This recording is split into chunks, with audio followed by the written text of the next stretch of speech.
Chapter 1546, Emperor Jiang Chen.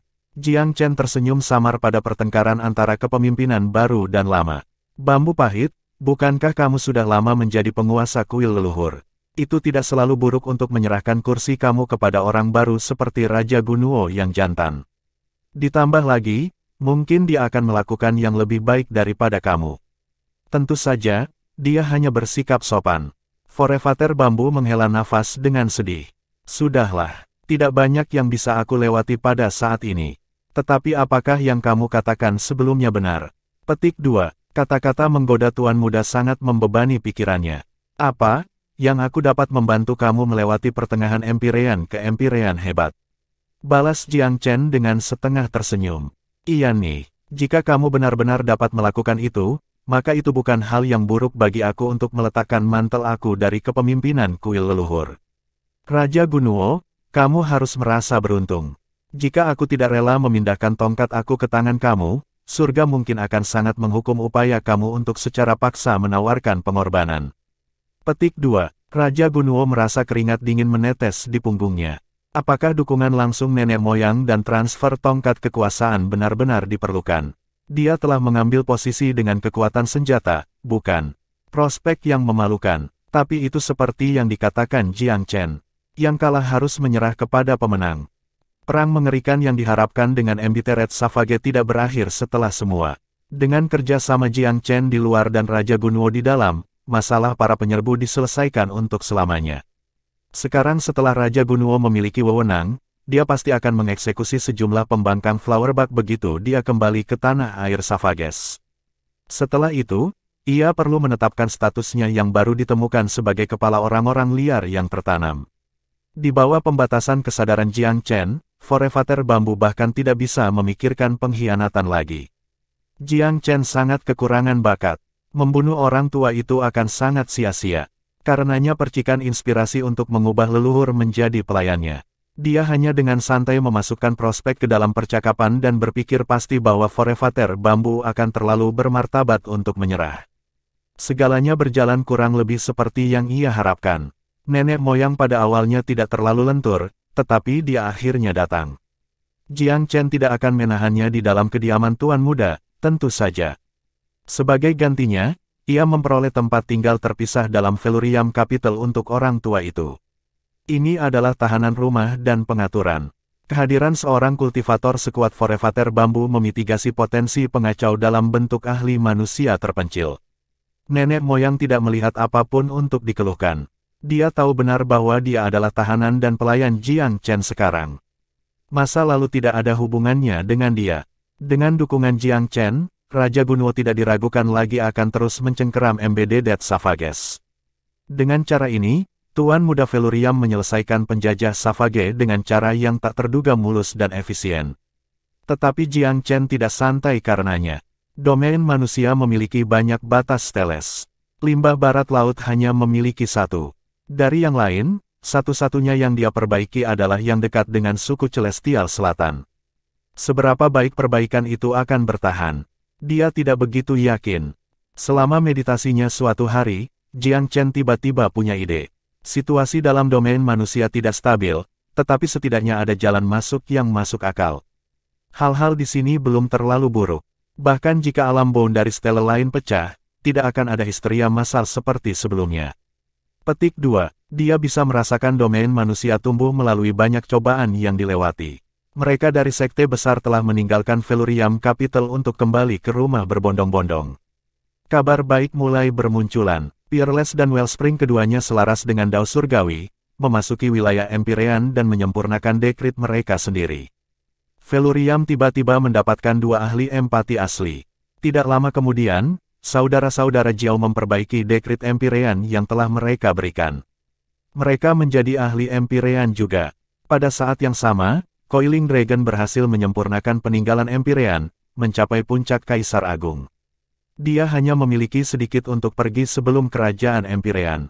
Meskipun ini adalah hari-hari awal untuk benar-benar sampai di sana, berita itu tetap menyegarkan dan membuat seluruh Velurium Capital bersemangat. Selain dari pembudidaya manusia, Long Xiaoxuan dan Little White mencapai kemajuan besar dalam hak-hak mereka sendiri. Mereka benar-benar menunjukkan kemuliaan garis keturunan binatang suci kuno. Long Xiaoxuan telah berkultivasi bahkan lebih cepat daripada Jiang Chen, dia telah mencapai kaisar besar beberapa waktu yang lalu. Astral White Tiger telah tumbuh jauh melewati panggung anaknya juga. Itu adalah kaisar yang nyaris hebat. Harimau dan naga tampaknya saling bersaing dalam budidaya mereka.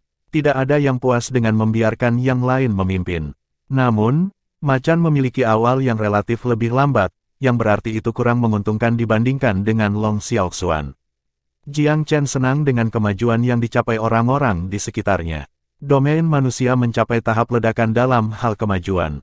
Dia membuat beberapa pilihan dari perpustakaan buku-buku Dao bela diri di cincin penyimpanan Su Wanxing, menyerahkannya ke berbagai sekte.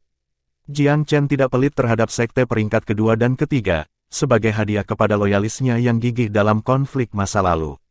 Dia bisa meramalkan bahwa dalam 10 atau 20 tahun, lebih banyak faksi yang menyaingi sekte peringkat pertama akan muncul dalam domain manusia. Buku-buku Dao bela diri ini akan memastikan hal itu. Sekte peringkat pertama yang ada akan tumbuh lebih kuat atau disingkirkan oleh pesaing mereka. Vitalitas ini akan menyenangkan untuk disaksikan. Setelah saudara-saudara Jiao menerobos ke kerajaan Empyrean, Jiang Chen memberi mereka tugas penting. Jiao Yun, Jiao Feng, aku bertemu dengan seorang kaisar iblis bernama Blood Malva di Cloud Shatter Rank Great Scarlet Mid Region. Dia belum pulih ke kondisi puncak pada saat itu, tetapi kaisar besar yang aku lihat di sana tidak cocok sama sekali untuknya. Aku hanya berhasil melepaskan diri dari cengkeramannya, kaisar iblis pergi ke tempat lain. Kalian harus pergi menyelidiki di mana dia sekarang. Jika ancaman itu tidak hilang sejak awal, aku khawatir dia dapat menyebabkan kekacauan lebih jauh pada tahap mendatang. Petik 2. Dari awal hingga akhir, Jiang Chen melihat ras iblis sebagai perhatian utamanya. Dia tidak akan menyerah pada satu iblis, terutama lawan yang jelas menakutkan seperti Blood Malva. Setelah mendelegasikan pekerjaan kepada saudara-saudara, ia berencana menutup pintunya untuk berkultivasi sekali lagi. Tujuannya jelas saat ini, dia perlu menerobos ke kaisar besar. Dia telah menunggu saat ini terlalu lama. Dia ingat nasihat Huang agar dia tidak pergi ke Pulau Myriad Abyss sebelum dia mencapai Kaisar Agung. Dia tidak mungkin menyelamatkannya sebelum saat itu. Dari nada suaranya pada saat itu, pulau itu memiliki bahaya besar bagi seseorang yang bahkan bukan Kaisar Besar. Aku harus menerobos secepat yang aku bisa. Tekad Jiang Chen diatur di atas batu. Dia tidak pernah terburu-buru untuk naik ke kerajaan Kaisar Besar seperti sekarang. Segala sesuatu dalam domain manusia kembali ke jalur yang benar. Aku sudah bekerja untuk kemanusiaan dan kebaikan publik selama bertahun-tahun sekarang. Sudah waktunya bagi aku untuk menjadi sedikit lebih egois, demi Huang dan juga untuk aku sendiri. Dia hanya bisa membayangkan penderitaan macam apa yang harus dialami Huanger setiap hari. Hal itu mengisinya dengan inisiatif. Bagi Jiang Chen, menerobos ke Kaisar Besar bukanlah tantangan sama sekali. Keberuntungan, intuisi, dan yayasannya berkumpul untuk memastikan hal itu. Setelah 9 bulan, ia berhasil membuka pintunya sebagai seorang Kaisar Agung. Kali ini, dia juga tiba di level baru kultivasi bela diri. Ada banyak yang bisa ditulis di rumah tentang bagaimana dia mendapat manfaat. Tuan muda akhirnya bisa menata dirinya Kaisar Jiang Chen. Setiap langkah yang dia naiki adalah pembebasan konstitusi Yin dari kehidupan sebelumnya. Setiap langkah membuatnya penuh kegembiraan. Segala sesuatu tentang dia melihat dorongan besar setelah menerobos. Misteri dimensi The Nine Labyrinth Formation sedikit lebih jelas baginya sekarang. Jumlah boneka perancu yang bisa dia kendalikan bertambah menjadi 4. Kemampuan untuk memerintah 4 boneka secara bersamaan dalam pertempuran memberinya keuntungan yang hampir tidak dapat diatasi. Selain ini, Jiang Chen paling banyak mengerjakan bow naga sucinya. Dia merenungkannya setiap hari untuk mengambil di aura primordial busur memancarkan. Kualitas busurnya memang luar biasa, harta ini cukup kudeta. Tentu saja, peralatan dan metodenya yang lain juga mengalami peningkatan besar. Dia keluar tepat pada waktunya untuk mendengar bahwa pengejaran saudara iblis Jiao terhadap Kaisar Iblis Blood Malva telah berhasil. Kaisar Iblis tidak berharap 2 ahli Empire ada di ekornya dan telah ditekan dengan kuat oleh mereka. Setelah terluka dalam pertempuran di Cloud Shatter Rank, Kaisar Iblis menemukan kesembuhannya bahkan lebih tertunda. Terlepas dari ini dan fakta bahwa saudara-saudara Jiao adalah ahli Empyrean, pertempuran masih cukup sengit. Untungnya, saudara-saudara Jiao secara signifikan lebih kuat daripada seorang Kaisar Agung Iblis. Membutuhkan sedikit biaya untuk membunuh Blood Malva, tetapi kesuksesan berarti menghilangkan duri besar di sisi Tuan Muda. Yang membuat Jiang Chen agak kesal, adalah bahwa lelaki tua yang sedingin es yang membawa korek api berteriak ke Gunung Pifau Suci tampaknya telah menghilang. Tidak ada aktualisasi ancaman yang telah dibuatnya. Jiang Chen telah meletakkan plot untuk setiap ahli terpencil untuk muncul, tetapi orang tua yang dingin itu tampaknya mencium sesuatu yang mencurigakan tentang hal-hal di sini. Dia tidak ditemukan dimanapun sejak itu. Ketidakhadiran ini lebih memprihatinkan daripada potensi kehadirannya. Sebarkan berita ini kemana-mana, perintah Jiang Chen. Katakan pada domain manusia bahwa aku mengundang semua pakar teh terpencil di Gunung Pifau Suci di Velurium Capital. Semakin meriah, aku punya banyak hadiah untuk mereka. Petik 2. Dengan melakukan itu, ia bermaksud mengambil inisiatif. Mungkin ini adalah strategi yang lebih baik dalam berurusan dengan para ahli pertapa ini. Chapter 1547, Social Circles of the Secluded Experts. Ada beberapa ahli Empyrean yang masih hidup di wilayah manusia, tetapi hanya 7 atau 8 yang saling berhubungan. Su Wanxing yang sekarang sudah mati telah menjadi bagian dari jaringan ini. Faktanya, kematian orang tua itu telah menyebabkan gelombang debat panas di kalangan kecil. Beberapa menyatakan kemarahan mereka dan menyatakan bahwa Jiang Chen harus dihukum dengan keras. Yang lain tidak peduli sama sekali karena masalah itu tidak relevan secara pribadi dengan mereka. Beberapa cukup ekstrim untuk mengumumkan mereka akan membantai keseluruhan Velurium Capital dalam tampilan kekuatan Empyrean. Namun, tidak ada dari mereka yang melakukan ancaman pada akhirnya. Orang-orang yang menyerukan taktik tangan berat terdiam setelah berulang kali menemukan betapa sulit kacang Jiang Chen. Orang tua Gletser yang turun ke Velurium adalah di antara barisan mereka. Hanya menemukan kegagalan di kota, ia mengumpulkan beberapa ahli lain untuk membalas dendam.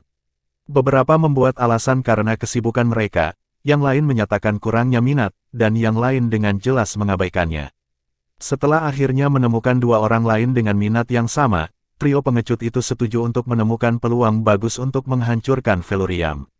Tetapi menerima kabar bahwa Velurium telah mengalahkan Embedded Savage dan mengambil Forevater Embittered bambunya ketika seorang pelayan meninggalkan ketiga ahli itu dengan mata terbelalak dan tidak mengerti. Delusi masalah mereka menghilang dalam sekejap mata. Setiap upaya menentang Jiang Chen sama saja dengan bunuh diri. Dan sekarang, dia mengirimkan berita bahwa dia mengundang ahli Empyrean domain manusia untuk minum teh dan bercakap-cakap. Undangan itu sendiri tidak harus meyakinkan mereka. Meskipun mereka dipaksa untuk mengakui bahwa Jiang Chen adalah karakter dengan haknya sendiri, mereka tidak ingin terlihat terlalu mudah didekati dengan menyetujui untuk hadir dengan begitu mudah. Namun, prospek hadiah menyebabkan mereka goyah. Kualitas hadiah agak meragukan, karena penerima pertanyaan adalah pakar Empyrean, tapi ada elemen daya tarik yang tak terlukiskan mengingat semua keajaiban yang dilakukan Chen Chen sejauh ini. Tampaknya tidak ada yang mustahil bagi Tuan Muda Velurium. Dia memunculkan pil umur panjang dan Pinecrane ketika dia masih seorang pembudidaya alam bijak. Siapa yang bisa menjamin bahwa kultivator muda, sekarang seorang kaisar agung, tidak memiliki kejutan indah lainnya di lengan bajunya. Dalam domain manusia, Gunung Krensit bukan tempat yang terkenal. Para pembudidaya normal bahkan tidak tahu di mana gunung ini berada, mereka juga tidak dapat menemukan jalan masuknya. Namun, bagi kalangan sosial para ahli yang terpencil, ini adalah tempat suci yang layak untuk dikagumi dan dihormati. Seorang ahli kemanusiaan sejati tinggal di sini, Pak Tua Krenkri. Tidak ada yang tahu persis berapa umur Krenkri, tetapi para ahli terpencil di wilayah manusia semuanya telah mendengar legenda tentang dirinya di masa muda mereka. Ketika mereka menjadi ahli Empyrean dalam hak mereka sendiri, tetap saja dia ada di sana. Gunung Krensit adalah tempat tinggal lelaki tua misterius ini. Di kaki gunung, jalan yang hanya bisa dipahami oleh para petani penggarap mulai bergeser. Sejumlah ahli mengikuti jejak jalan setapak ke jantung gunung. Sebelum tablet batu, seorang pria berjubah hijau melihat sekeliling, mencari jalan ke atas. Seorang pria lain muncul di dekatnya, mengenakan pakaian merah. Dadanya setengah terbuka, rambut-rambut di atasnya padat seperti bulu babi. Demikian pula rambut tebal yang menghiasi kedua pipinya, membuat pria itu tampak liar dan garang. Olesu, kamu di sini juga, pria berjubah hijau itu menyambut yang berwarna merah. Pria berjubah merah tertawa. Kakak Liu, kamu datang lebih awal dari aku. Aku ingin tahu apakah Old Crane ada di sini di Gunung Craneseed. Pria berjubah hijau itu bertanya-tanya. Old Crane tidak meninggalkan rumah, jadi aku yakin dia ada di sini. Untuk apa kamu datang menemuinya, Saudara Liu? Lelaki berjubah merah itu bertanya karena penasaran. Ah, aku hanya menginginkan pendapat Old Crane. Undangan Velurium untuk minum teh, aku ingin melihat apa yang dipikirkan Old Crane tentangnya. Petik 2. Sama di sini, pria berjubah merah tertawa. Ayo, mari kita naik dulu. Aku pikir akan ada beberapa orang di sini. Jika Old Crane tidak memberikan kata-kata, kita semua tidak akan mengambil inisiatif juga. Petik 2. Benar begitu. Aku ingat kejenakaan si Yanbing di Velurium, bukankah Old Crane mengkritiknya karena itu? Petik 2. Haha, aku tidak akan bertindak sejauh mengkritik. Peringatan kecil yang terbaik. Old Crane tidak seketat itu. Ketika kedua pria itu berbicara, mereka terbang berdampingan. Di atas Gunung Craneseed ada podium batu kosong di sebelah sebuah bangunan sederhana. Seorang lelaki tua duduk di atasnya, menghibur dirinya dengan sitar. Derek putih yang tak terhitung jumlahnya telah berkumpul di dekatnya, penonton mendengarkan musiknya. Suasananya sangat harmonis dan tenang. Pria tua itu tiba-tiba menekan kedua tangannya ke senar instrumennya. Sepertinya kesenangan kosongku akan terganggu, desahnya pelan. Biarkan aku sebentar, anak-anakku. Derek putih menangis serempak, tampaknya memahami apa yang dikatakan lelaki tua itu. Mereka meninggalkan platform di atas sayap yang elegan. Haha, aku mendengar sitarmu dari setengah atas gunung, Old Crane. Apa? Kamu tidak akan membiarkan kami berdua mendengarkan musik kamu. Kami agak terlalu tidak beradab untuk selera kamu, kan? Pria berjubah merah yang mengatakan ini. Namanya adalah Zuyun, seorang ahli kekaisaran yang terpencil. Pria berjubah hijau di belakangnya adalah Liu Yuan, juga seorang ahli Empyrean. Mata bijak Old Crane menatap kedua pria itu saat mereka mendekat. Zuyun, kamu tidak memiliki tulang anggun di tubuhmu, dia tersenyum tipis. Mengapa kamu ingin mendengarkan sitranku? Zuyun menggaruk rambutnya. Aku pria yang kasar, Old Crane, dia terkekeh, tapi aku masih merasa agak tidak bisa mendengar kamu bermain. Musik kamu menenangkan jiwa, Liu Yuan menimpali. Itu menenangkan dan membersihkan hati. Pria tua itu tersenyum lembut. Tidak perlu menyanjungku begitu. Duduklah, sekarang kamu di sini. Aku tinggal di hutan belantara, jadi aku tidak punya banyak untuk menawarkan tamu aku. Jika kamu puas dengan buah-buahan ini, dapatkan beberapa. Petik 2. Beberapa buah liar yang tampak menarik tersebar di atas meja batu di hadapan lelaki tua itu. Haha, bagaimana kita bisa salah dengan apapun yang kamu tawarkan, Old Crane? Keduanya tanpa basa-basi mengambil buah. Ketika mereka berbicara, lebih banyak muncul dari kaki gunung. Brother Zhu, Brother Liu, kamu di sini juga. Para pendatang baru itu nampak terkejut menemukan kedua pria itu ada di sini. Banyak yang datang hari ini, tepatnya 5. Mereka datang dalam 2 kelompok yang terdiri dari 2 dan 3. Di antara trio adalah pria tua glasial bernama Si Yanbing. Dia adalah ahli yang pergi untuk membuat masalah dan berteriak di kaki gunung Pifau Suci. Kultivasi dan posisinya cukup tinggi di atas beberapa teman sebayanya. Meski begitu, dia menunjukkan rasa hormat yang cukup terhadap Old Crane. Salam, bangau tua. Setiap pengunjung melangkah maju untuk memberi hormat dan menyapa rekan tertua dan paling bergengsi mereka. Kalian semua adalah tamuku, Old Crane terkekeh. Tidak perlu banyak kesopanan. Silahkan duduk. Lelaki tua itu bersikap ramah dan baik hati. Sesuatu pasti terjadi di domain manusia. Jika tidak, kamu tidak akan semua ada di sini, Sejauh kebetulan, ini tidak tampak seperti itu. Sebuah pertanyaan disampaikan dengan ketenangan dan kemudahan yang sama. Seorang pria kurus dekat Si Yanbing mulai merengek. Old Crane, bocah Velurium itu tidak tahu seberapa besar dunia ini. Dia mengumumkan undangannya kepada kami para ahli Empyrean begitu saja. Pesta teh bela diri, jenis apa yang ingin dia pegang? Apa yang membuat seorang penggarap fana cukup berani untuk mengudara seperti ini? Apakah kita para ahli terpencil yang seharusnya menghormatinya dengan kehadiran kita hanya karena dia berkata begitu? Petik 2. Dia jelas mewakili pendapat Si Yanbing. Setelah menerima cambukan lidah dari Old Crane terakhir kali, pria itu sendiri tidak merasa terlalu bijaksana untuk menunjukkan permusuhan terbuka. Old Cran terdiam, tatapannya yang tidak tertarik menyapu wajah semua orang. Jiang Chen menjadi tuan rumah pesta teh Dao bela diri untuk kita semua. Apakah ada yang tidak pantas dengan undangannya? Apakah kamu semua layak datang ke sini untuk bertanya kepada aku tentang hal itu? Petik 2. Old Cran, anak itu tidak tulus. Jika dia tulus tentang hal itu, kita mungkin telah mempertimbangkannya. Tapi dia belum memberi kita kartu panggil dalam bentuk apapun atau undangan. Faktanya, dia tidak datang untuk mengundang kita sama sekali. Apakah dia memerintahkan kita untuk pergi dengan pengumumannya? Dia pikir dia siapa, untuk memanggil kami para ahli terpencil seperti ini? Lelaki kurus-kurus itu marah. Old Cran tersenyum sabar. Dia perlu tahu di mana kamu tinggal untuk memberikan barang-barang itu padamu. Pakar terpencil terpisah dari dunia, bagaimana ia seharusnya mengundang kamu? Itu adalah topik kritik yang tidak layak. Namun, terserah kamu apakah akan pergi atau tidak. Aku tidak akan ikut campur. Petik 2. Hah, Old Cran, kami datang untuk mendengarkan pendapatmu. Petik 2. Betul, Old Cran, bocah itu menata dirinya sebagai pemimpin wilayah manusia. Dia sama sekali tidak memikirkanmu. Petik 2. Wajah Old Cran menjadi gelap. Sudah cukup, dia bisa melihat niat jahat mereka. Mereka berusaha memperburuk dia dan memberinya kesan buruk tentang Jiang Chen. Seorang pria seusianya bisa dengan mudah melihat hal-hal seperti itu. Old Cran tidak memiliki pendapat yang kuat tentang pemimpin Feluriam saat ini. Dalam hal yang sama, ia tidak tertarik digoyang atau dicuci otak oleh orang lain. Teguran keras lelaki tua itu menyebabkan pembicara yang bersangkutan menarik kepalanya, meringkuk ke samping. Di depannya, Si Yanbing menawarkan senyum yang menenangkan. Tolong jangan marah, Old Cran. Sage Brotertu sedikit lebih maju dari dirinya sendiri. Petik 2. Aku punya caraku sendiri dalam menilai orang dan barang, Old Cran berkata dengan dingin. Kamu tidak perlu mencoba untuk menyampaikan emosi kamu kepada aku. Mataku tidak akan mendung. Petik 2. Ya, Tuan. Ketegasan pria tua itu disambut dengan gelombang anggukan.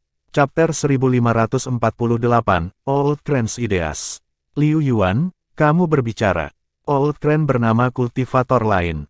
Dari pemahamannya tentang kepribadian pria-pria ini, ia lebih mempercayai yang satu ini daripada pembicara terakhir. Liu Yuan tidak lain adalah kedatangan paling awal ke Gunung Krensit, pembudidaya jubah hijau. Bangau tua, setelah kemenangan Jiang Chen atas Embedded Savages, haknya untuk memerintah tidak dipertanyakan dalam berbagai domain. Aku berasumsi dia telah mencapai semacam terobosan beberapa hari yang lalu dan mengendarai setinggi itu untuk memperpanjang undangan minum teh. Tampaknya, akan ada hadiah luar biasa di pesta teh bela diri Dao. Petik 2. Hadiah yang luar biasa. Old Cran tersenyum samar. Dia hanya bocah yang fana, bukan? Dia belum menjadi kerajaan Empire. Hadiah apa yang bisa dia berikan yang akan membuat kita kagum? Pertanyaan ini lebih didasarkan pada keraguan daripada cemoohan. Kami juga menganggapnya aneh. Itu sebabnya kami datang kepada kamu, Old Cran. Petik 2. Pria tua itu tersenyum masam. Tapi tidak perlu untuk itu, kan? Jika kamu ingin pergi, silakan pergi. Bagaimana jika dia benar-benar memiliki sesuatu yang luar biasa? Petik 2. Ke samping, Zhu Yun berkedip. Apakah kamu juga pergi, Tuan? Dia menatap penuh harap pada lelaki tua yang bijaksana itu. Kami hanya akan memiliki momentum yang cukup untuk membayangi Feluriam jika kamu ikut dengan kami. Mengapa kita perlu menaungi mereka? Old Cran berkedip terkejut. Zhu Yun menarik-narik rambutnya yang berantakan. Dia tidak tahu mengapa, dia mengatakannya tanpa berpikir. Kami tidak perlu menaungi dia jika kamu tidak berpikir begitu, Old Cran, dia tertawa riang. Old Cran mengabaikan pria yang agak konyol itu. Sebaliknya, dia melirik Si Yanbing. Aku ingat kamu pergi ke Feluriam terakhir kali, oleh Brotersi. Kami mengobrol tentang hal itu. Apakah kamu benar-benar berpikir bahwa kita harus mengambil sikap bermusuhan terhadap Feluriam? Petik 2. Si Yanbing tidak mengharapkan Old Cran untuk mengarahkan percakapan ke arahnya. Tidak dapat menemukan kata-kata yang tepat, dia tergagap. Mungkin, dia agak terlalu sombong. Dia akan mengancam kita suatu hari, benar. Bahkan jika tidak secara langsung, maka bawalah kami bencana tidak langsung di beberapa titik. Petik 2. Alasan yang dia buat cukup masuk akal, mengingat pemberitahuan singkat dia harus mengemukakannya. Kedua temannya mengangguk setuju secara naluriah. Yang lain tanpa ekspresi. Sikap Old Crane memberi mereka kesan bahwa dia tidak secara khusus menentang Jiang Chen atau Velurium Capital. Karena ini, itu adalah ide yang lebih baik untuk menahan pendapat mereka.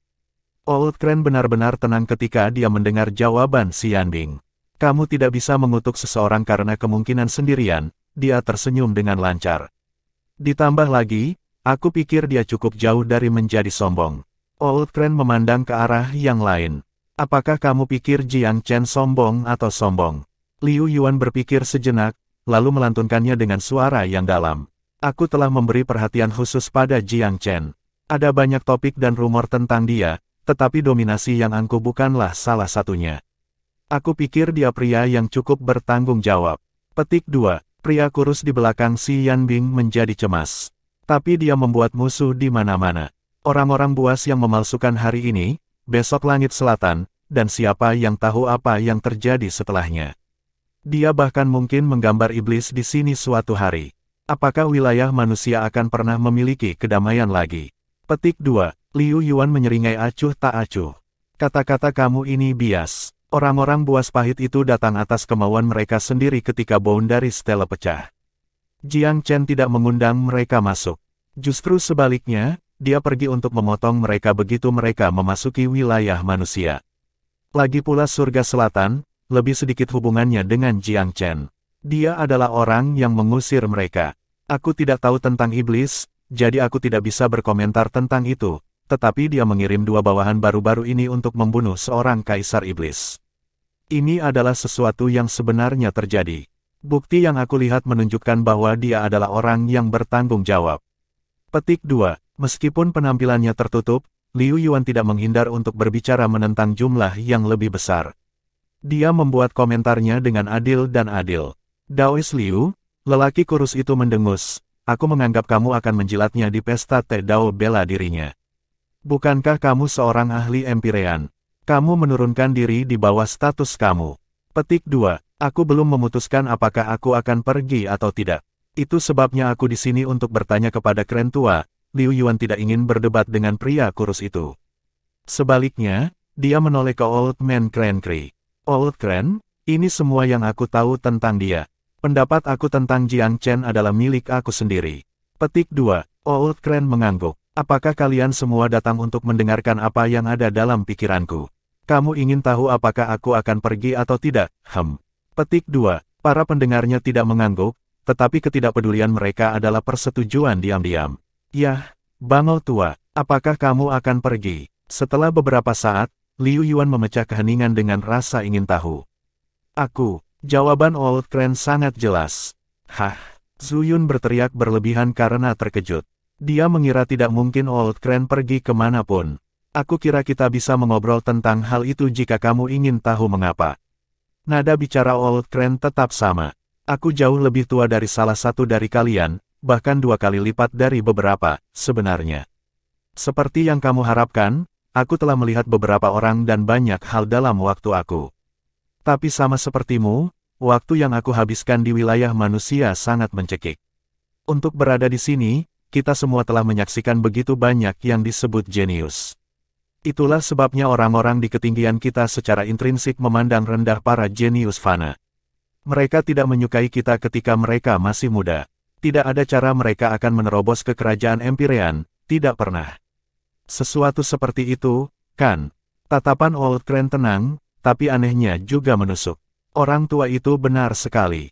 Prestasi Jiang Chen di bagian dunia yang biasa tidak terlalu mengesankan para ahli Empirean.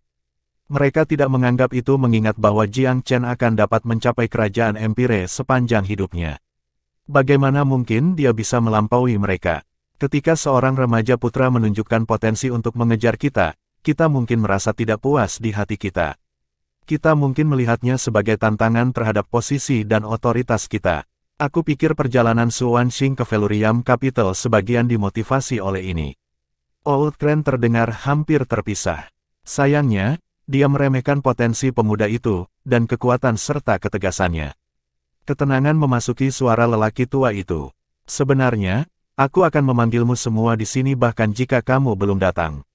Adalah baik bahwa kamu mengumpulkan atas kemauan kamu sendiri. Ada beberapa hal yang harus aku diskusikan dengan kamu.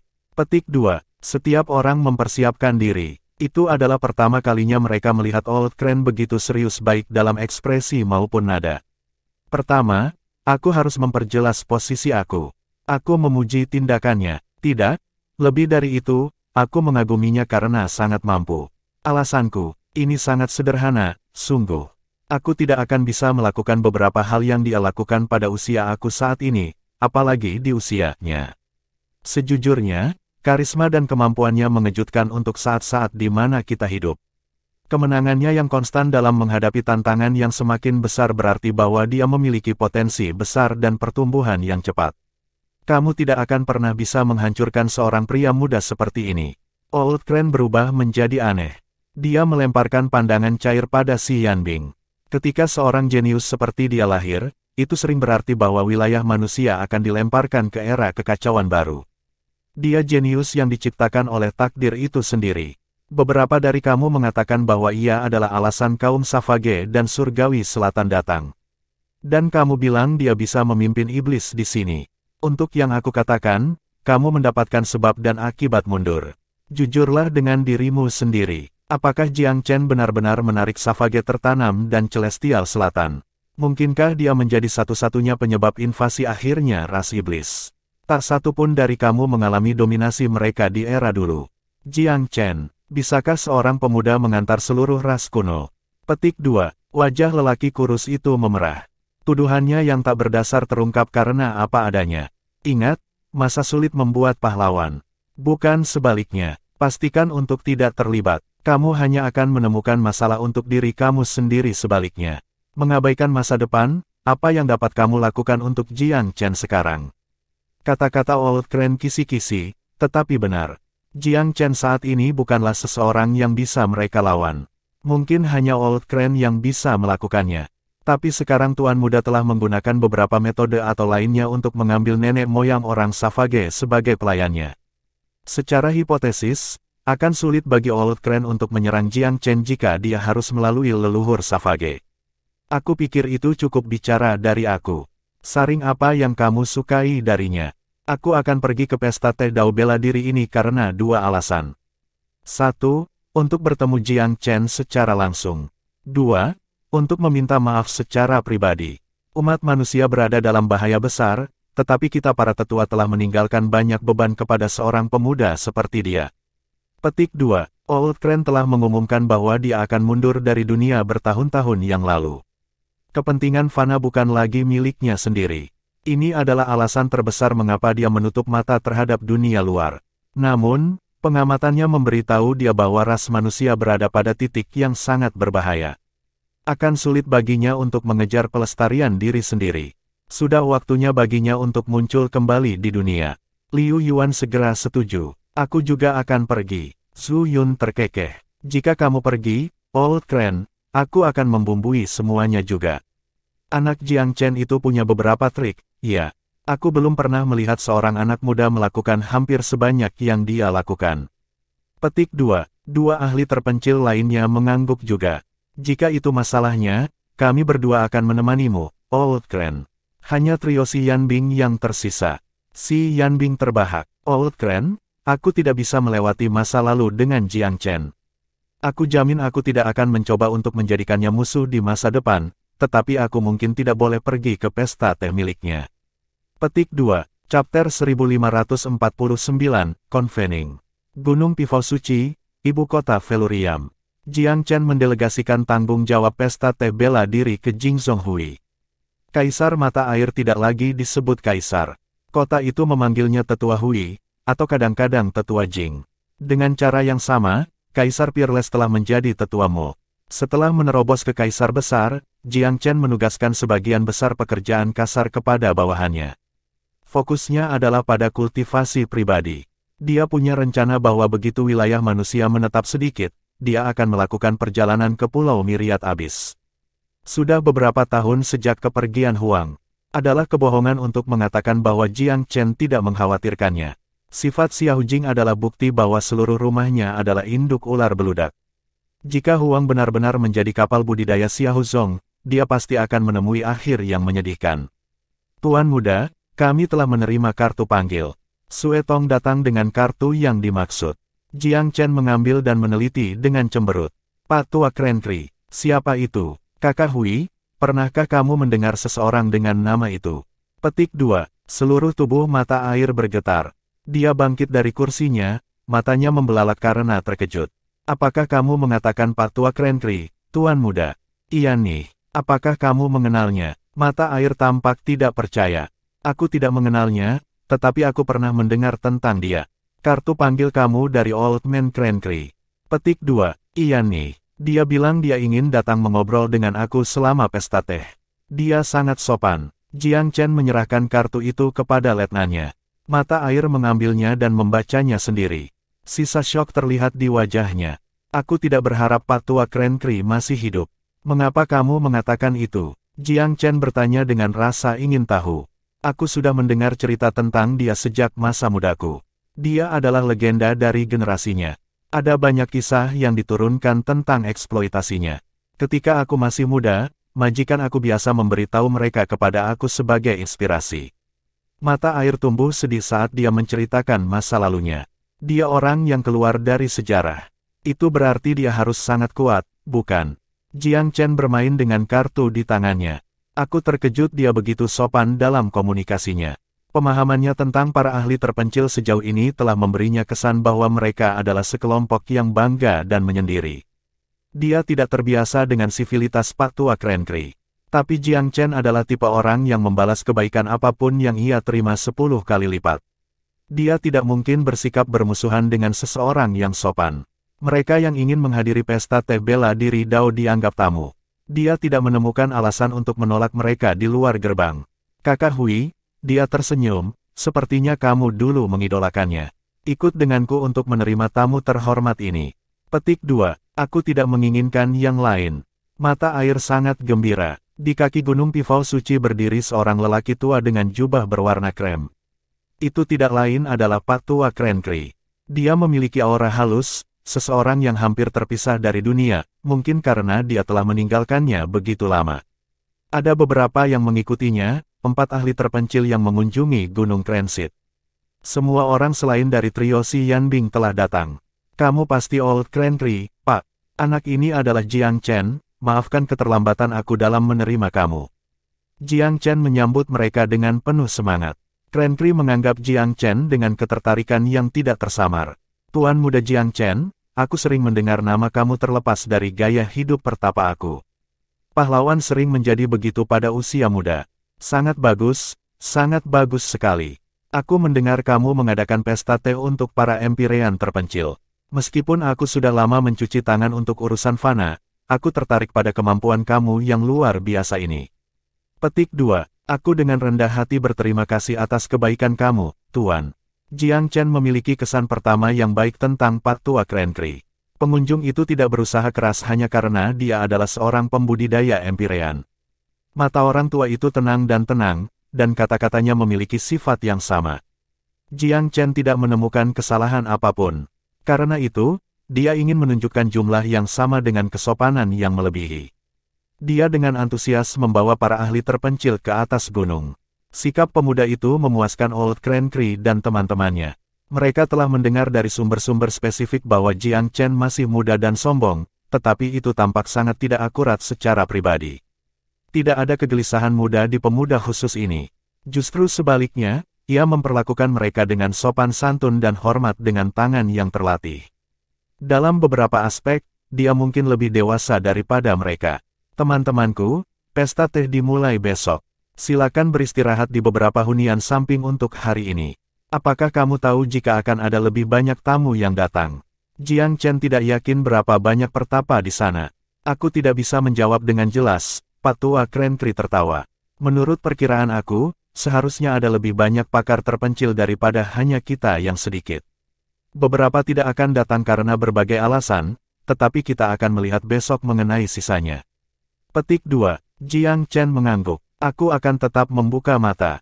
Secret Pifau Mountain terlihat sangat mengesankan, Crenkri tersenyum. Aku bisa melihat kamu telah menghabiskan sedikit usaha di tempat ini. Gunung Merak Suci adalah dasar dari Velurium Capital, dan Velurium adalah dasar dari domain manusia. Tempat ini sangat penting, jadi aku menemukan itu sebagai kebutuhan. Petik 2. Sangat. Anak muda, sulit bagi kamu untuk membangun apa yang kamu miliki sejauh ini. Aku datang sebagian untuk menyampaikan permintaan maaf aku. Petik 2. Oh, mengapa kamu mengatakan itu, Old Crane? Petik 2. Berbicara secara logis, masalah-masalah domain manusia seharusnya menjadi tanggung jawab aku yang tidak dapat disangkal. Sayangnya, aku mengumumkan kepada dunia bahwa aku akan mundur darinya kira-kira 8.000 tahun yang lalu. Hidup aku akan dihabiskan di antara keindahan alam, sampai usia tua aku. Kata-kata Old Crane melahirkan nada orang yang telah melihat banyak kehidupan. Itu adalah hal yang sulit bagi seseorang yang pergi ke pengasingan sukarela 8.000 tahun yang lalu untuk memasuki dunia sekali lagi. Hati manusia dapat diubah oleh lingkungannya, pengulangan seringkali meredam optimisme seseorang. Apakah kamu berencana untuk kembali ke dunia pada umumnya, Old Crane? Tanya Jiang Chen ingin tahu. Haha, kamu cukup tangguh, anak muda, pria tua itu terkekeh. Angin berubah dan kamu memikul semua tanggung jawab tambahan. Aku tidak bisa membiarkan tulang tua aku beristirahat sementara aku tahu itu sedang terjadi. Tapi jangan khawatir, aku tidak akan iri dengan seorang pria muda seperti kamu bahkan jika aku kembali. Aku tidak membutuhkan hal-hal yang tidak berarti seperti jabatan kepemimpinan. Sebenarnya, aku datang untuk memberitahu kamu bahwa kamu baik-baik saja. Silakan lanjutkan pekerjaan baik kamu. Aku akan berada di sisimu mulai sekarang. Petik 2. Baik. Orang tua itu cukup langsung. Jiang Chen agak malu dengan tampilan. Tidak sama sekali, Old Crane. Kamu terlalu baik. Jika kamu mengambil mantel itu, aku akan sangat senang mendengarkan perintah kamu. Petik 2. Tidak ada kepura-puraan dalam deklarasi pemuda itu. Dia bukan semacam orang yang sibuk dalam urusan omnidirectional. Dia telah membawa berat Velurium sejauh ini sepenuhnya karena janjinya kepada Kaisar Pifau. Jika Pak Tua Crane bersedia keluar dari masa pensiun dan memimpin ras manusia, Jiang Chen akan sangat senang untuk menyerahkan posisi dan inisiatif. Itu tidak pantas, jawab lelaki tua itu dengan cepat. Kamu seorang jenius muda yang ditakdirkan untuk bersinar sementara aku bunga layu tadi. Membayangi kilauanmu dan membiarkan kejeniusanmu tidak digunakan akan menjadi tindakan kriminal yang positif. Petik 2. Sikap Crane mengejutkan Jiang Chen. Pemahamannya tentang para ahli terpencil adalah bahwa mereka adalah sekelompok sombong, lancang. Namun, pria tua ini adalah gambaran dari keramahan. Kata-kata itu terlalu kasar, Old Crane. Para senior di sekitar kamu semua adalah pakar Empyrean juga. Mengingat reputasi dan sejarah kamu, tidak ada salahnya bagi kamu untuk menggantikan aku. Petik 2. Crane berubah serius. Tidak semuanya. Aku lebih tua dari kamu. Ya, dan aku lebih kuat dari kamu saat ini, tetapi aku bisa melihat momentum dalam berbagai hal dan peristiwa. Jika aku harus memilih seseorang yang dapat mengubah nasib masa depan domain manusia, aku pasti tidak akan memilih sendiri. Kamu, Tuan Muda Jiang Chen, memiliki momentum dunia di belakang kamu. Petik 2. Semakin baik mengenal Jiang Chen, semakin memahami fakta ini. Aku tidak pantas menerima pujianmu yang berlebihan, Old Crane. Jiang Chen tersenyum kecut. Apakah kamu memiliki pendapat tentang keadaan manusia saat ini? Pak Tua Crane muram. Kemanusiaan memiliki 3 masalah tersembunyi. 1. Iblis. 2. Pulau Myriad Abyss. Dan 3. Para alien di luar boundary Steles. Yang terakhir adalah yang paling tidak mengancam ini. Sejak zaman kuno, umat manusia selalu memiliki jumlah terbesar dan menjadi yang terkuat di antara para tetangganya. Myriad Abyss Island, well, itu sangat jauh. Kecuali jika para ahlinya kembali ke domain manusia secara massal, kita dapat mengatasi beberapa masalah terkait lainnya. Tapi iblis-iblis itu, aku yakin kamu tahu bahwa ini adalah tragedi yang tidak dapat dihindari. Ini merupakan kelanjutan dari peristiwa kuno. Crane menghela nafas. Aku dengar kamu sudah bertarung dengan beberapa iblis. Aku mengalami beberapa pertempuran dengan ras iblis. Namun, aku hanya berperang melawan pasukan yang tidak terorganisir yang tersisa di perangkat mereka sendiri. Iblis yang paling mengancam tetap berada di hutan belantara yang sunyi, di mana mereka disegel. Aku akan memberi mereka beberapa dekade lagi sebelum mereka mendapatkan kembali kebebasan. Petik 2. Ini menarik perhatian Old Crane. Meskipun usianya sudah lanjut, ia belum mengalami perang pemeteraian iblis kuno. Karena itu, ia tidak tahu apa yang benar-benar dapat dicapai iblis. Kamu pernah bertarung melawan banyak iblis sebelumnya. Jika perang pecah dengan iblis, menurut kamu apa peluang umat manusia saat ini untuk menang? Petik 2. Hampir tidak ada, jawab Jiang Chen tanpa berpikir. Kecuali jika sejumlah besar peluang atau perubahan muncul. Old Cran terkejut. Hampir tidak ada, hampir tidak ada. Jiang Chen tahu jawabannya kejam, tapi dia tidak berusaha menyembunyikan kebenaran. Pada zaman kuno, manusia membutuhkan banyak sekali tenaga dan sumber daya untuk mengalahkan iblis dan menyegel para pemimpin mereka. Meskipun iblis-iblis tidak akan memulihkan kehebatan perang purba mereka secara langsung, kita manusia telah melemahkan banyak hal sejak itu juga. Sebenarnya, kita cenderung lebih buruk. Petik 2. Jujur saja, kekhawatiran terbesarnya adalah ras iblis. Chapter 1550, The Martial Dao Tea Party. Di ruang tamu, Jiang Chen mengucapkan selamat tinggal dan menawari anak buahnya untuk merawat tamu-tamunya yang terhormat. Old Cran sedang dalam mood yang serius. Dia merasa sangat tertekan dan agak bersalah setelah berbicara dengan Jiang Chen. Dari samping, Zhu Yun terengah-engah. Bagaimanapun, Jiang Chen terlalu muda. Dia tidak mengerti bagaimana berkomunikasi dalam masyarakat yang sopan. Dia memuliakan iblis dan meremehkan sesama manusia. Petik 2. Old Cran tahu bahwa Zhu Yun cepat melompat ke kesimpulan dan tidak memiliki niat buruk. Dia mengalihkan pandangannya ke Liu Yuan sebagai gantinya. Liu Yuan, bagaimana menurutmu? Orang yang dimaksud itu berpikir dalam-dalam. Ini adalah masalah yang perlu dipertimbangkan secara serius. Old Cran, kata-kata Jiang Chen kasar, tapi aku setuju dengannya. Ras manusia telah sangat melemah setelah perang kuno. Sebagian besar warisan kuno kita dibawa ke Pulau Myriad Abyss atau telah lenyap sepenuhnya. Seperti saat ini berdiri, fondasi dan kekuatan kita saat ini bahkan tidak 1/10 dari nenek moyang kita. Jika iblis pulih hingga 30% dari kekuatan penuh mereka, kita tidak akan bisa melakukan banyak perlawanan. Liu Yuan sudah bersikap agak bijaksana. Old Cran menghela nafas. Awalnya aku berpikir bahwa Jiang Chen melebih-lebihkan keparahan juga, tetapi setelah pertimbangan yang cermat, aku percaya kata-katanya benar. Orang-orang Savage yang pahit dan Celestial Selatan mungkin bukan sesuatu yang perlu ditakuti, tetapi dimulainya invasi iblis akan menjerumuskan kita ke kedalaman neraka. Petik 2. Suasana tertekan menempel pada kerumunan setelah kata-kata ini. Mereka adalah Empyrean Master. Hal-hal duniawi tidak lagi memprihatinkan mereka, tidak juga masalah kemanusiaan, tetapi iblis adalah ancaman yang bahkan tidak bisa mereka hindari. Begitu iblis hidup kembali, bahkan para ahli akan tertarik ke dalam konflik. Bahkan, mereka kemungkinan akan menjadi yang pertama menanggung beban bencana. Liu Yuan yang menyeringai tidak semanis yang lainnya. Old He, meskipun Jiang Chen sangat waspada terhadap iblis, kemungkinan dia memiliki beberapa rencana di toko. Selama percakapan kami, dia menyebutkan sesuatu tentang perubahan besar nasib. Mungkin hal-hal yang mungkin tidak suram seperti yang kita pikirkan. Petik 2. Alis Old Cran berkedut. Di mana kamu pikir perubahan nasib ini terletak? Aku tidak bisa mengatakannya untuk saat ini, tetapi mungkin Velurium dan Jiang Chen adalah salah satu kemungkinannya. Aku pernah mendengar bahwa seorang pemimpin manusia purba membangun Velurium Capital, dan bahwa pagoda adalah mahakarya khasnya. Petik 2. Old Cran merenung dalam-dalam. Itu memang pepatah, tapi itu tidak pernah diverifikasi. Dan pada kenyataannya, setiap zaman sejak zaman kuno membawa serta beberapa Empyrean Master yang mencoba memata-matai rahasia pagoda. Tetapi tidak ada yang pernah berhasil. Entah mereka sadar bahwa mereka perlu mundur, atau mereka tidak berhasil. Petik 2.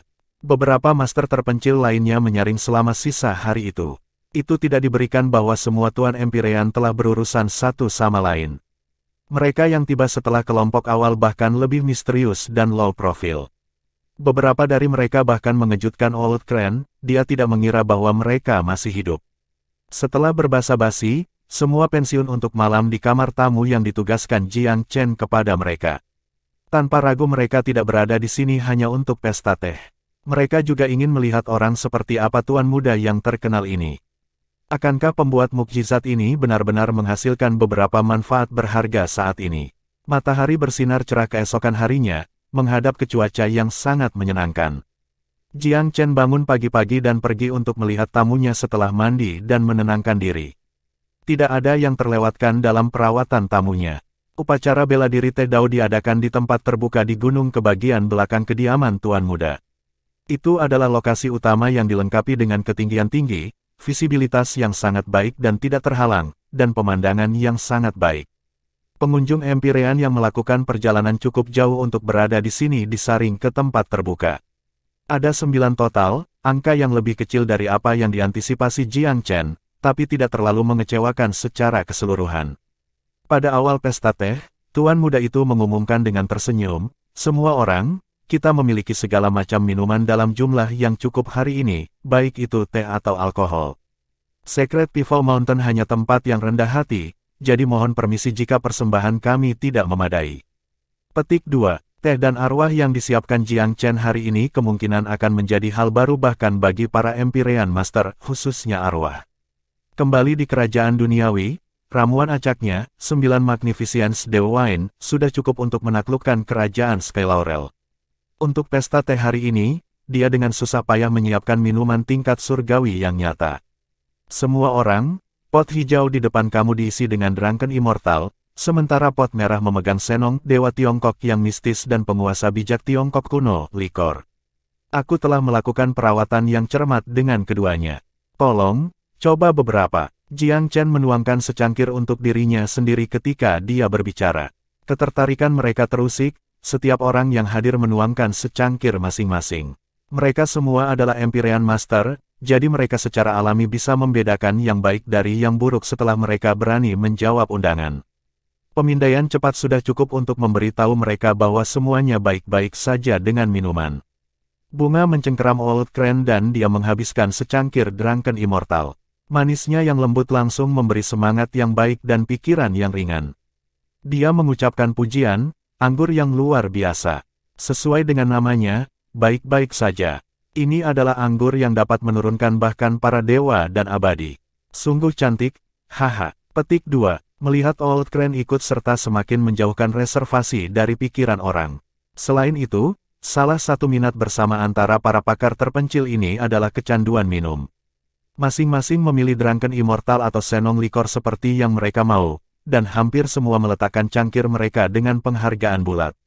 Ini benar-benar alkohol murni. Tuan Muda Jiang Chen, kamu menyeduh ini sendiri. Benar-benar sesuatu. Hahaha, sepertinya aku harus sering berkunjung di masa depan. Petik 2. Zhu Yun suka minum. Jiang Chen jauh lebih menyenangkan matanya setelah 2 cangkir, setiap prasangka sebelumnya tidak ditemukan. Bagaimana mungkin pembuat bir dari alkohol yang sedemikian indah bisa menjadi buruk? Begitulah logika Zhu Yun. Yang lainnya tertawa terbahak-bahak. Jiang Chen juga bergabung. Silakan memiliki sebanyak yang kamu suka jika minuman sesuai dengan selera kamu. Seperti yang aku sebutkan, kami memiliki lebih dari cukup untuk semua orang hari ini. Petik 2. Mata Zhu Yun berkilau. Sangat. Lalu aku akan memanjakan diriku dengan sungguh-sungguh.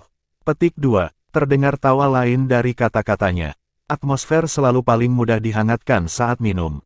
Setelah beberapa gelas alkohol, orang-orang saling menghangatkan diri dan hubungan semakin dekat. Tuan Muda Jiang Chen, aku sudah sering mendengar namamu dalam beberapa tahun terakhir. Foge selama seperti kami jarang bertanya tentang hal-hal duniawi, tetapi aku harus mengacungkan jempol aku untuk menyetujui dan mengagumi apa yang telah kamu lakukan belakangan ini. Kamu pasti sesuatu. Ini adalah kekayaan manusia untuk memiliki seseorang seperti kamu. Petik 2. Pembicaranya adalah tetua yang pendek dan gagah. Dia memiliki hidung merah besar yang memberinya beberapa karakter. Bicara itu murah dan pujian gratis. Yang lain ikut berdebat juga. Setelah meminum alkohol Tuan Muda, Jiang Chen jauh lebih menyenangkan di mata mereka. Tuan Muda Jiang Chen, pertempuran dengan orang-orang cacat yang dipalsukan memperkuat posisi kamu sebagai pemimpin umat manusia. Meskipun kami orang-orang tua tampaknya tidak menyelesaikan apapun, kami juga harus mengakui bahwa kamu adalah pemimpin yang memenuhi syarat untuk domain manusia. Kamu memiliki kemampuan seperti itu pada usia kamu dan rasa tanggung jawab seperti itu. Itu benar-benar membuat kita semua malu. Petik 2. Karena itu, kehadiran kami di pesta teh hari ini juga merupakan tanda penghormatan. Kata-kata indah berlimpah, tetapi Jiang Chen tidak melupakan dirinya di tengah sanjungan massal. Dia tersenyum samar, mengangkat cangkirnya dan menyesapnya. Aku mengambil risiko ke depan dalam mengadakan pesta teh ini. Aku ingin melihat di mana batas-batas wilayah manusia dan berapa banyak ahli Empyrean yang dimiliki manusia. Maafkan aku jika aku menyinggung siapapun dengan tindakan kurang ajar aku. Niat kedua aku adalah memanfaatkan pesta teh untuk mengekspresikan beberapa sentimen kepada berbagai senior yang hadir. Kematian Si Wanxing bukan hasil dari provokasi runcing pada aku. Dia menjatuhkannya pada dirinya sendiri, dan aku benar-benar tidak bermaksud tidak hormat kepada para senior empatianku. Dia terlalu bejat dan tenggelam ke kedalaman berkolusi dengan perampok dari Myriad Abyss Island. Dalam keadaan seperti itu, aku tidak akan membiarkannya pergi bahkan jika aku mengenalnya secara pribadi. Petik 2. Sikap Jiang Chen cukup tegas dalam hal ini. Mungkin akan ada orang-orang yang berpikir aku terlalu sombong, bahwa aku tidak sopan kepada seniorku. Aku ingin menekankan kembali bahwa aku bermaksud tidak menyinggung. Pada saat yang sama, aku ingin menekankan bahwa bahkan jika para senior di sini memutuskan untuk menarik diri dari dunia dan menahan diri dari berbagi beban umat manusia, tolong tetap pada garis bawah moral. Jangan membantu dan bersekongkol dengan tiran, atau berkolusi dengan penjajah asing. Petik 2. Kata-kata tuan muda itu agak berat, tapi dia menyampaikannya secara terbuka. Yang lain bisa tahu dari tatapan matanya yang bersih bahwa dia tidak punya motif tersembunyi. Niat ketiga di balik pesta teh adalah bahwa aku ingin memanfaatkan kesempatan ini untuk mengenal semua senior yang hadir. Aku benar-benar tidak ingin menghabiskan waktu dan upaya aku untuk perselisihan sipil, dan ingin lebih sedikit untuk masalah internal untuk membuat kesalahpahaman. Bocah ini merasa bahwa meskipun bahaya bagi kemanusiaan telah dijinakkan untuk sementara waktu, wilayah manusia berada dalam keadaan berantakan dengan 1000 bisul dan 100 lubang. Itu tidak bisa lebih. Jadi, apapun yang kita semua lakukan, harap ingat bahwa kita semua adalah manusia pada akhir hari. Dan akhirnya, ketika aku mengirim undangan, aku menyebutkan bahwa akan ada beberapa manfaat untuk menghadiri. Jiang Chen menunjukkan tangan mahir bagaimana beroperasi dalam situasi sosial. Dia berbicara serius dengan yang pertama, kemudian berputar pada manfaat di akhir. Dengan cara ini, bulu-bulu yang mengacak-acak atau kegelisahan akan dihaluskan ke tingkat tertentu.